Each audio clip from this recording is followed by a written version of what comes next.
दोस्तों, आज की सबसे पहली और बड़ी खबर। झारखंड की नई नियोजन नीति तैयार। पहले चरण में होगी 30,000 भर्तियां। झारखंड सरकार की नई नियोजन नीति तैयार है। कार्मिक विभाग द्वारा तैयार किए गए प्रस्ताव को विधि विभाग की सहमति के लिए भेजा गया है। 2 मार्च को होने वाली कैबिनेट की बैठक में इस पर सहमति बन सकती है। राज्य सरकार ने नई नियोजन नीति लागू कर इस वर्ष प्रथम चरण में कम से कम 30,000 नियुक्तियां करने का लक्ष्य निर्धारित किया है। राज्य सरकार की नई नियोजन नीति का प्रस्ताव वर्ष 2016 के पूर्व लागू नियोजन नीति के आधार पर तैयार किया जा रहा है। यह नीति सरकार ने सीएम को मिले युवाओं के फीडबैक के आधार पर तैयार कराया है। झारखंड विधानसभा के बजट सत्र का तीसरा दिन डॉक्टरों का उठा मुद्दा। झारखंड विधानसभा के बजट सत्र के तीसरे दिन प्रश्नकाल शुरू होते ही बीजेपी विधायक भानु प्रताप शाही सहित अन्य बीजेपी के विधायक शोर मचाने लगे। उनका कहना था कि झारखंड की स्वास्थ्य व्यवस्था खराब हो चुकी है। आज डॉक्टर काम नहीं कर रहे हैं, उन पर हमले हो रहे हैं। ऐसे में सरकार को गंभीर होना चाहिए। भानु प्रताप शाही ने कहा कि सरकार को आज तत्काल बैठक कर उस समस्या का समाधान निकालना चाहिए। आवारा कुत्तों से परेशान विधायक ने सदन में उठाया मामला।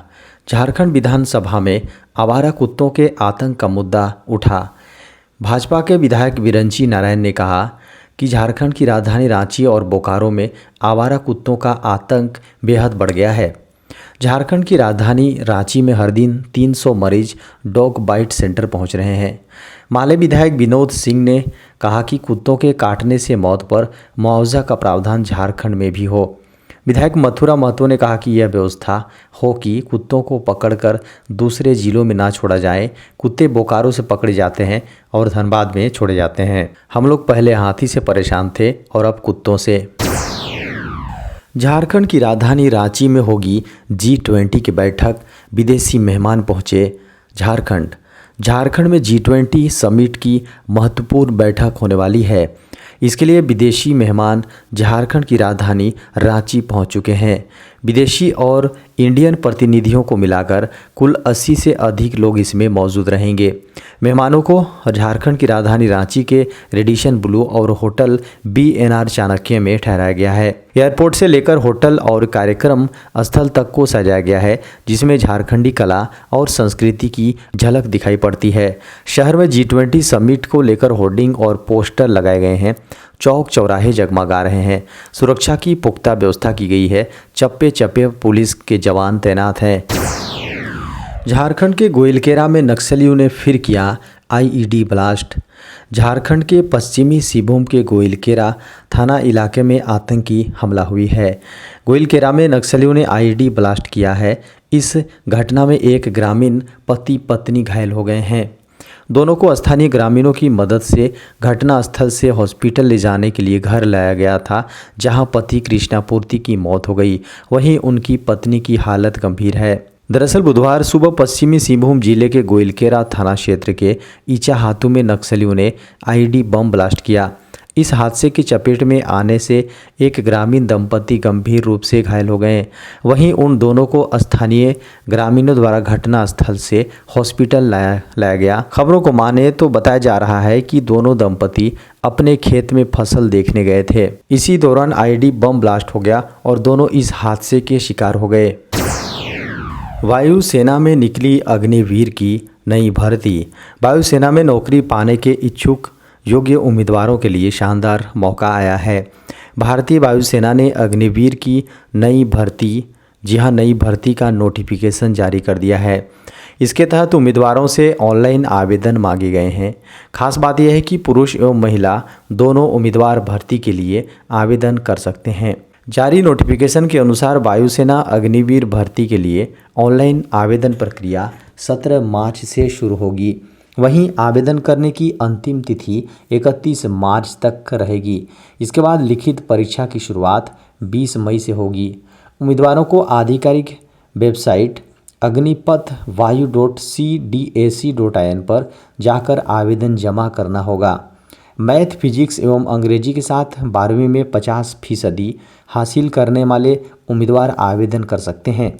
या उम्मीदवार के पास 3 वर्षीय इंजीनियरिंग डिप्लोमा की डिग्री होनी चाहिए। वहीं अन्य विषयों के लिए किसी भी विषय से 50% अंकों के साथ 12वीं पास उम्मीदवार आवेदन कर सकते हैं। झारखंड में शिक्षकों की कमी पर शिक्षा मंत्री ने कहा, जल्द होगी बहाली। सदन में मंगलवार को झारखंड में शिक्षकों की कमी का मुद्दा उठा।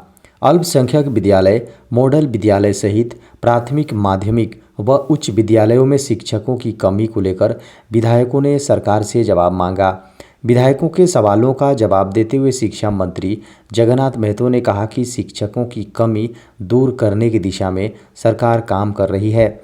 शिक्षक नियुक्ति की प्रक्रिया आगे बढ़ाई गई है, इसको लेकर नीतियां बन रही हैं। विधायक डॉक्टर इरफान अंसारी, जयप्रकाश भाई पटेल, दीपिका पांडे सहित Mathura Prasad, doctor Sarfaraz Ahmed, Amit Yadav, pro Stephen Marandi, Pradeep Yadav ने इससे संबंधित मामला उठाया।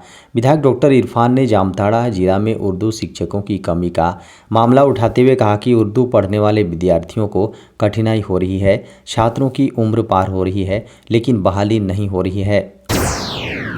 गर्मी के खतरे को लेकर सरकार ने किया अलर्ट। फरवरी के आखिरी सप्ताह में कुछ राज्यों में तापमान में असामान्य वृद्धि को देखते हुए केंद्र सरकार ने हीट वेव और लू को लेकर अलर्ट जारी किया है और गर्मी से निपटने के लिए सभी राज्यों और केंद्र शासित प्रदेशों के लिए एडवाइजरी जारी की है। यह पहला मौका है जब 28 फरवरी 2023 को केंद्रीय स्वास्थ्य मंत्रालय को भारत में पड़ रही गर्मी से निपटने के लिए अलर्ट जारी करना पड़ा। इसको लेकर केंद्रीय स्वास्थ्य सचिव ने सभी राज्यों के मुख्य सचिवों को चिट्ठी लिखकर हीट वेव से बचने के उपाय बताए हैं। बता दें कि अभी से ही कई राज्यों में भीषण गर्मी पड़ने लगी है और कुछ इलाकों में तापमान 35 डिग्री से ऊपर चला गया है।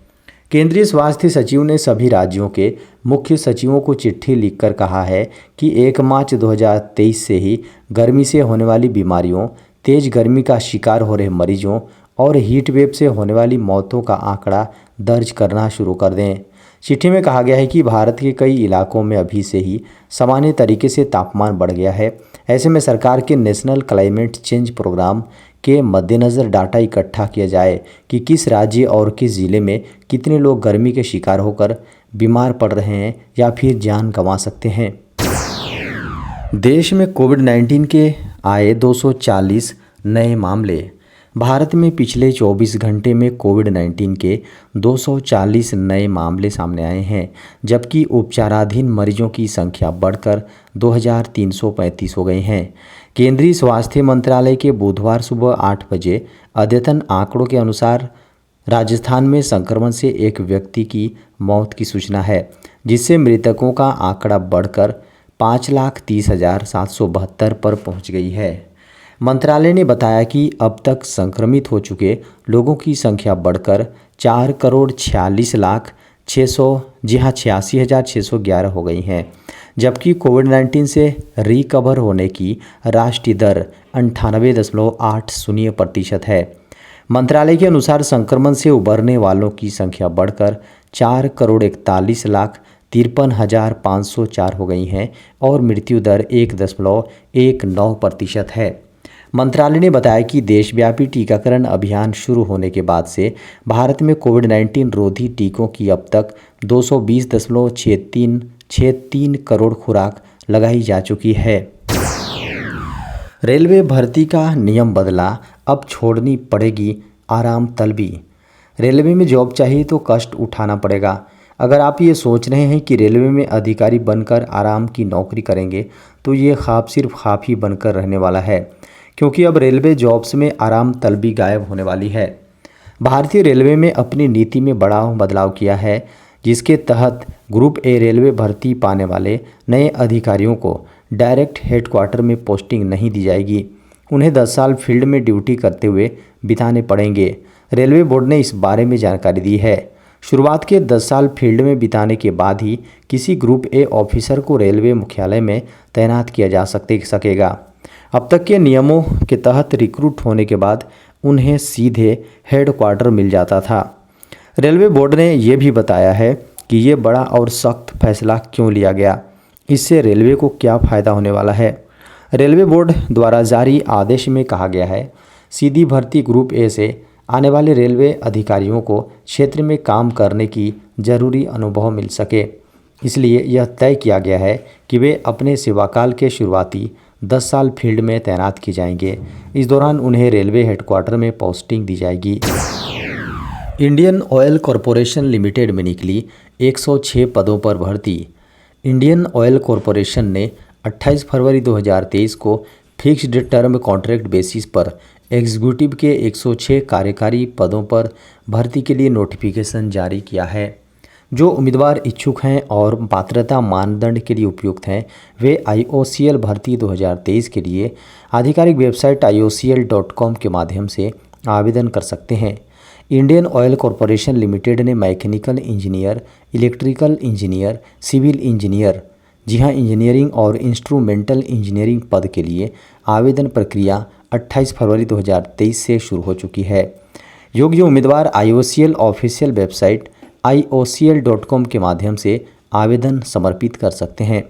आवेदन करने की अंतिम तिथि 22 मार्च 2023 है। इंडियन ऑयल द्वारा कुल 106 पदों पर भर्ती की जाएगी, जिनमें से 96 पद इलेक्ट्रिकल इंजीनियर, सिविल इंजीनियर और इंस्ट्रूमेंटल इंजीनियरिंग के लिए हैं, जबकि 10 पद मैकेनिकल इंजीनियरिंग के लिए शामिल हैं।